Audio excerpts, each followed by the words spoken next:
So Gary Craig had this concept, this kind of metaphor that he gives, which is called Palace of Possibilities. And some of you must have heard about it. And he says that we live in a huge mansion. It's a definitely he's talking about in terms of possibilities, that we're living in this huge mansion and yet we stay in one or two rooms of that mansion. We don't go beyond those rooms. We don't venture out. We don't venture out of our comfort zone because we have these writings on the wall. It's a metaphor for the beliefs that we have, the rules that we live by, the conclusions that we've drawn about ourselves and the world and others. And we keep consulting these writings that we have on the wall, and the interpretations that we have, assumptions we have, misconceptions we have, and based on that we stay in these rooms and we limit ourselves and we don't explore, we don't go beyond. So that's why he calls it the palace of possibilities, that there are so many possibilities, and yet because of these beliefs, unhelpful writings that we have, that come from our childhood, and they can also be formed when we are adults. So when we are children, obviously till a certain age, what we have is we get these hardwired beliefs. So till the age of 6, what happens is, because we don't have filters and our cognitive faculties are not that developed, the frontal cortex is still developing. We don't have filters, so we take in all the information. So whatever our caregivers are saying, whatever is going on in the surroundings, and even as we grow up with peers and in school and what teachers say, all of this impacts us. And if something is repeatedly told to us, that you're not good enough, you're dumb, or you're stupid, or you're not good in maths, or you can't ride the bicycle, anything that's repeated over and over again, that becomes a subconscious programming. And that is the one that kind of runs our life.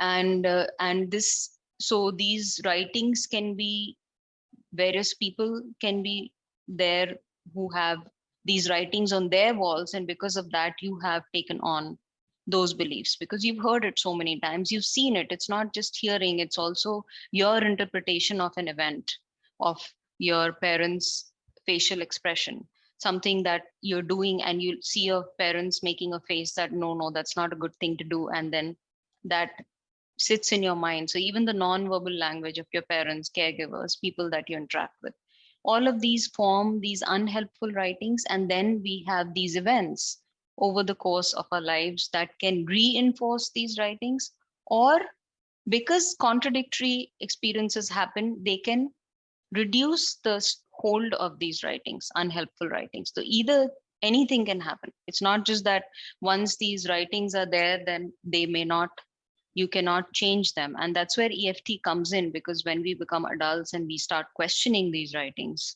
and we start working on ourselves with EFT and other modalities, but here we are focusing on EFT, then we can start changing the subconscious programming. And Bruce Lipton has an amazing book for that, which is called Biology of Belief.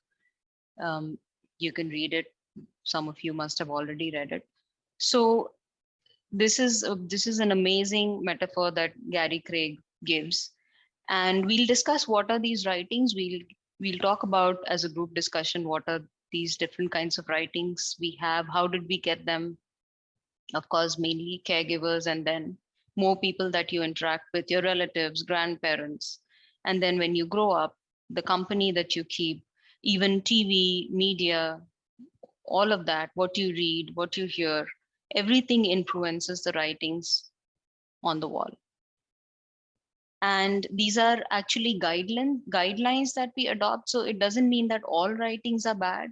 Of course, there are some things that are really good. Put your seatbelts on, look before you cross the street. These are helpful writings. And of course, we need them for safety and other reasons. And some writings are not helpful. And all the should not, must not, all of these kind of become these limiting beliefs, these limiting writings on the wall. And like I said, we stay in comfortable rooms, we don't step out, we don't really expand our horizon, we don't go beyond what we think is possible, because we have this whole conception of limited possibilities. So this metaphor can be really helpful to understand that. And of course, we consult the writings on our wall, and based on that, we make our decisions. So if the writing on my wall is that you're not good in maths, then in future, anything that has something to do with maths is going to give me a conflict, or it's going to make me really uncomfortable to take up that thing, even though that may be helpful for me in certain ways if I take up that thing. But still, since that writing is there on my wall that you're not good in maths, because my and this actually happened, my maths teacher used to always tell me, Pooja, you can or you can't, because of my surname, right? So she thought that it was funny, but it was not at all funny because I was in the 8th standard. So I remember that that became like a writing on my wall that, I cannot be good in maths. And then when I had to give GRE, I had to really kind of struggle with that. And of course, I did well with that. But still, I'm just saying that how these things, what people tell you, can really become these limiting beliefs, and they can stop you when you grow up.